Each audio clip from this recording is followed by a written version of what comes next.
বহুভুজ নির্ণয়ের সারণী নিম্নরূপ। বহুভুজ নির্ণয় করার জন্য শ্রেণীব্যাপ্তি, মধ্যমান এবং গণসংখ্যা লাগবে। শ্রেণীব্যাপ্তি দেওয়া আছে ও গণসংখ্যা তো দেওয়াই থাকবে। মধ্যমান বের করবো, এটা আর এটা যোগ করার পর দুইটা ভাগ করলেই মধ্যমান বের হবে।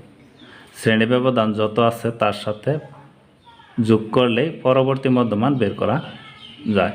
যেমন শ্রেণী ব্যবধান আছে 5, তাহলে 62-র সাথে 5 যোগ করলে হবে 66, 66-র সাথে 5 যোগ করলে হবে 72, 72-এর সাথে 5 যোগ করলে হবে 77, এভাবে 97।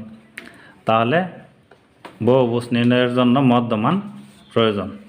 তাহলে গ্রাফটা করি।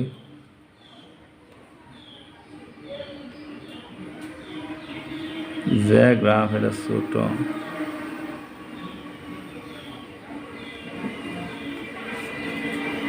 বাসলো না তো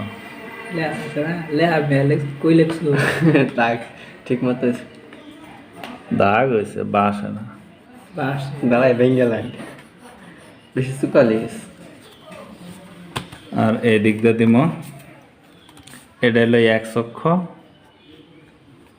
আর এটা হলো y অক্ষ।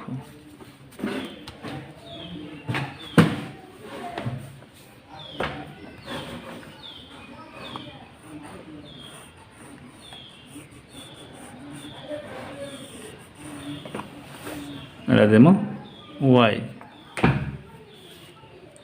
এদিক দিয়ে বসবো, নিজ দিক দিয়ে বসবো। তোমার মধ্যমান, মধ্যমান কত আছে প্রথমে 62, পরে আছে কত 67, পরে আছে 72, 77,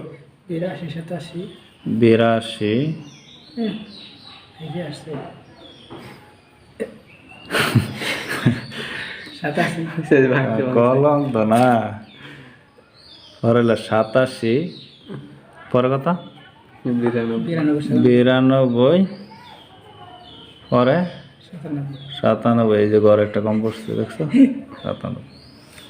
আর এটা হলো তোমার 0। এদিক দিয়ে কত করে উঠবো 5, পরে উঠবো 10, পরে উঠবো 15, পরে উঠবো আর লাগে না 11 আছে, তাহলে আর বেশি যাওয়ার দরকার নেই। তো দেখো 62 সোজা কত আছে 2, তাহলে এদিক দিয়ে 62 সোজা কয় ঘর উঠবো 2 ঘর, তাহলে এনে একটা পড়া দিয়ে রাখো। পরে উঠবো কয় ঘর 67 সোজা 5, তাহলে এদিক দিয়ে 5, পড়াটা কত আছে 4, পরে আছে 4, তাহলে 1 2 3 4, এই জন্য পড়াটা কত আছে 11, এনদে ওটা 11 ঘর, তাহলে এই জন্য 11, পরেরটা কত 7, 5 6 7, পরেরটা কত আছে 5, পরেরটা আছে 3, 1 2 3, পরেরটা আছে 3, একটা কম পড়ে গেছে, একটা হচ্ছে মুসি।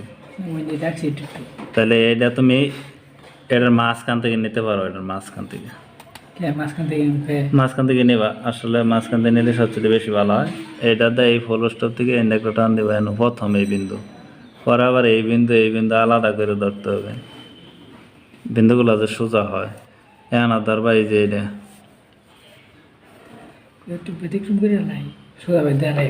না না না সোজা হয়ে দিলে হইতো না।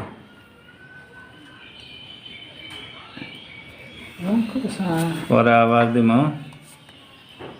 এই যে এই বিন্দু আর এই বিন্দু,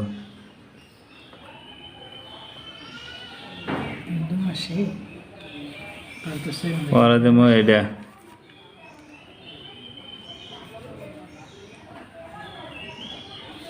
পরে এই 2 বিন্দু যতই মিলে এটা কিন্তু মিশে, তারপরে একবারে টান মারবা না, টান দিবা না একবারে।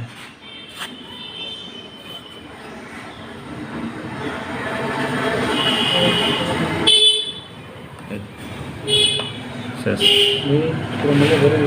আচ্ছা এই যে এটা লিখলাম ওখানে এটা গ্রাফটা মারবো কোন বইকে মধ্যে এর মধ্যে গ্রাফ মারবা থাকবো গ্রাফটা এই কাগজে মনে করে এত্তানি আর এত্তানি এই তো গ্রাফ হাতে তো এতটুকু একটা খাতার অর্ধেক পাতার অর্ধেক এই যে এটা করলা এই যে মেরে দেবা মনে করেন একটা অঙ্ক করে আমার পুরাটাই ভরে গেল ও পুরাটা ভরে গেলে ওটার উপরে মারা হাও আর যদি কোনো সাইডে হ্যাঁ বলবো সাধারণত এটাই এনুকা পরে এনুকা যদি বললো তোমার অঙ্কটা করতে করতে যেমন ধরে নিজে বলেছে একটা বউ বুঝ করলে অঙ্ক তো হেতরি হওয়ার কথা না তোমার যাবো কেন মনে করো অন্য কিছু আইতো ধরুন এই যে এই সাইডের অঙ্কটা করলো ধরুন এই সাইডের অঙ্ক করলো স্পিডটা জায়গা রইলো তানি এইটুকুর মধ্যে এইটুকু করলো এটার কথা বলেছি এনুকা যদি শেষে এনুকা তানি জায়গা রয়েছে এই অঙ্কটা তুমি এই জায়গাটুকু এনে এই জায়গা মধ্যে লাগবে কেন তোমার খাতার কি অভাব পড়ছে ওই পাশে ওটা ছাড়াও একটা অঙ্ক মনে করলেন যে ফিসটা ভরেও যায় এইটা অঙ্ক বইরে গেলে ওই পিঠে লাগাই দিবা উপরে লাগাই দেবেন উপরে লাগাই দিবা মনে করো এই কোণারে লাগাই দিবা তার মানে বুঝবো অঙ্কটা করে হেরে পরে আমার গ্রাফ কিন্তু গ্রাফটা আগে দেখা যাবে হ্যাঁ দেখো সমস্যা নাই স্যার এটা উল্টে দেখবো আর এখন আমি কাজটা করবো এনো তো সুন্দর খালি রয়েছি খালি রয়েছে স্টেপটা আমারটা দুইজন হয়ে যায় এনুকে মেরে দিবা কত সুন্দর দেওয়া দিতে স্যার এনুকে দেখবো আর এনু কাজ করবো ঠিক আছে